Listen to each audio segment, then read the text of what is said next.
Assalamualaikum warahmatullahi wabarakatuh. Saya ingin membentangkan tentang Job Safety Analysis for Preservation. Disediakan oleh Abdul Aziz bin Azman dan rakan saya Muhammad Hanif bin Baharudin dari ILP Kuantan, Diploma Teknologi Fabrikasi Struktur Logam, Minyak dan Gas. Pengenalan. Sebahagian pekerja masih menganggap Job Safety Analysis JSA hanya sebagai lembaran kertas biasa yang berisi daftar pekerjaan, bahaya dan cara pengendaliannya. Padahal di balik itu, JSA adalah sebuah alat penting untuk membantu pekerja dalam melakukan pekerjaan secara aman dan efisien. JSA tidak hanya membantu mencegah pekerja dari kecelakaan kerja, tetapi juga melindungi peralatan kerja dari kerusakan. Seperti dilansir Safety and Health Magazine.com, menurut National Safety Council NSC dan ahli K3 lainnya, JSA melibatkan 3 unsur penting, yakni langkah-langkah pekerja secara spesifik, bahaya yang terdapat dalam setiap langkah pekerjaan, pengendalian berupa prosedur kerja aman untuk mengurangi atau bahkan menghilangkan bahaya pada setiap langkah pekerjaan. Sebetulnya apa itu JSA?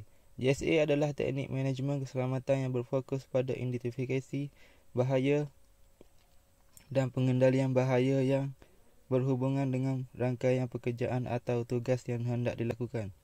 JSA ini berfokus pada hubungan antara pekerja, tugas, pekerjaan, peralatan dan lingkungan kerja. Adanya setiap anda supervisor mengidentifikasi bahaya yang berada di area kerja, anda harus menentukan langkah-langkah pengendalian untuk meminimalkan bahkan menghilangkan risiko tersebut. Proses mengangkat dan memindahkan bahan. Kecederaan pada anggota badan akibat mengangkat bahan berat semasa pemindahan memastikan kegunaan peralatan yang bersesuai dengan jenis bahan. Tergelincir akibat permukaan licin. Memastikan kawasan dan permukaan tempat kerja selamat digunakan. Jari cedera akibat pemakaian sarung tangan yang tidak sesuai atau koyak. Pemakaian sarung tangan yang sesuai semasa proses kerja. Proses mengukur dan menanda bahan.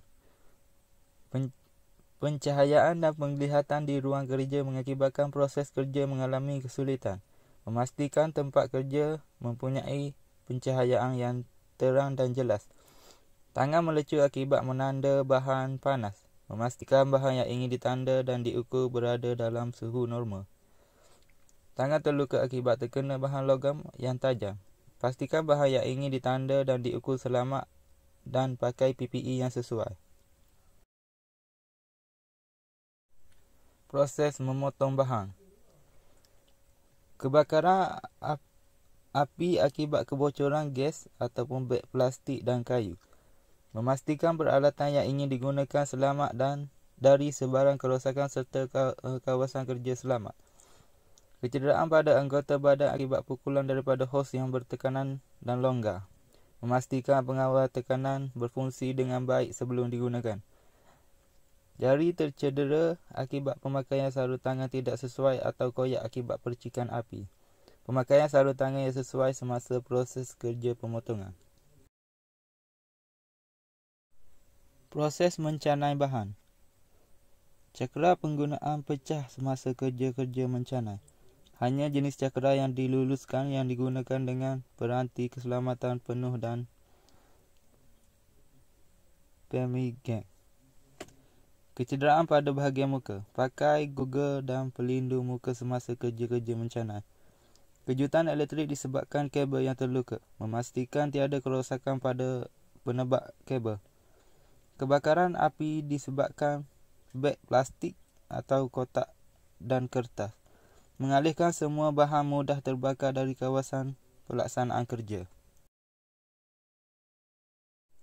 Proses membina dan menghasilkan shell. Kecederaan pada tangan semasa proses rolling dijalankan. Memastikan mesin berada dalam keadaan yang baik. Tersadung dan terjatuh disebabkan barang kerja dalam keadaan yang tidak tersusun dengan baik. Pengemasan tempat kerja dan memastikan berada dalam keadaan yang baik.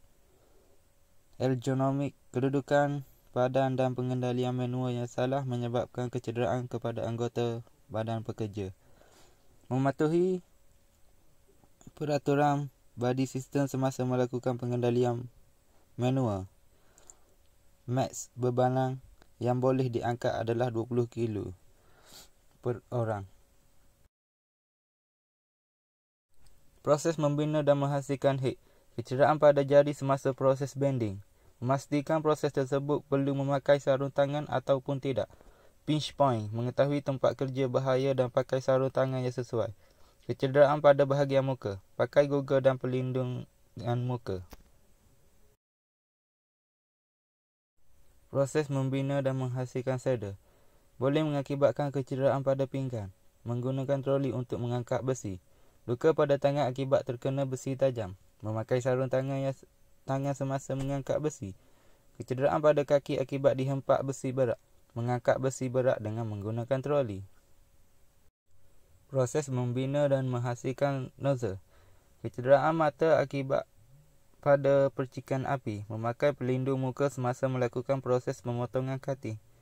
Kebakaran berlaku akibat daripada percikan api. Lakukan proses pemotongan jauh daripada bahan mudah terbakar.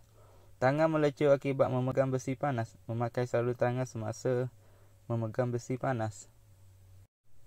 Proses pemasangan share, dish head, nozzle, manhole dan saddle. Tersadar dan terjatuh disebabkan barang kerja dalam keadaan yang tidak tersusun dengan baik. Susun semua barang kerja pada satu tempat.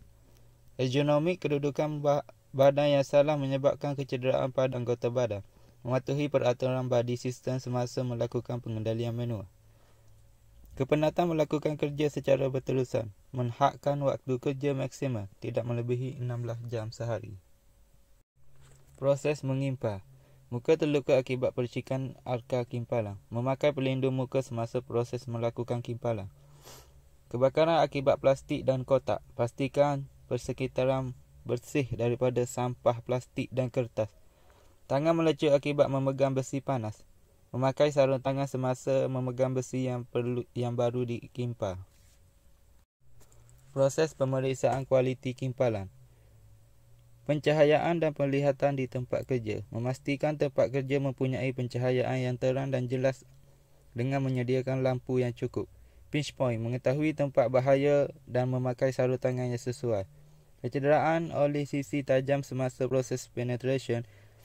Perhatikan sisi yang tajam sebelum melakukan proses penetration. Proses pemeriksaan dimensi komponen. Pinch point. Mengetahui tempat kerja bahaya dan pakai sarung tangan yang sesuai. Peralatan kerja yang ditinggalkan di tempat kerja. Pemeriksaan akhir hendaklah dijalankan oleh penyelia kerja sebelum meninggalkan tempat kerja. Preservation. Reka bentuk melibatkan parameter seperti tekanan dan suhu operasi maksimal yang selamat. Faktor keselamatan, allowance kakisan dan suhu reka bentuk minimal untuk patah ataupun rapuh. Pembinaan diuji menggunakan ujian yang tidak merosakkan seperti ujian ultrasonik, radiografi dan ujian tekanan hidrostatik biasanya menggunakan air. Tetapi ujian pneumatik menggunakan udara atau gas lain. Uji hidrostatik lebih disukai kerana ini adalah kaedah lebih selamat. Kerana lebih sedikit tenaga dibebaskan jika patah tulang berlaku semasa ujian air. Tidak meningkatkan volumenya ketika terjadi kemurungan cepat. Tidak seperti gas yang mengembung secara eksplosif. Produk pengeluaran secara besar-besaran atau kumpulan biasanya mempunyai sampel perwakilan yang diuji hingga kehancuran dalam keadaan terkawal untuk jaminan kualiti. Peranti pelepasan tekanan boleh dipasang jika keselamatan keseluruhan sistem ditingkatkan. Fungsi preservation. Fungsi preservation banyak digunakan pada industri petrokimia, oil and gas tetapi tidak perlu jauh melihat ke skala industri. Di pinggir jalan juga sering dijumpai preservation, tabung kompresor tambal dan juga sebuah preservation tanpa aksesori internal. Kegunaan preservation.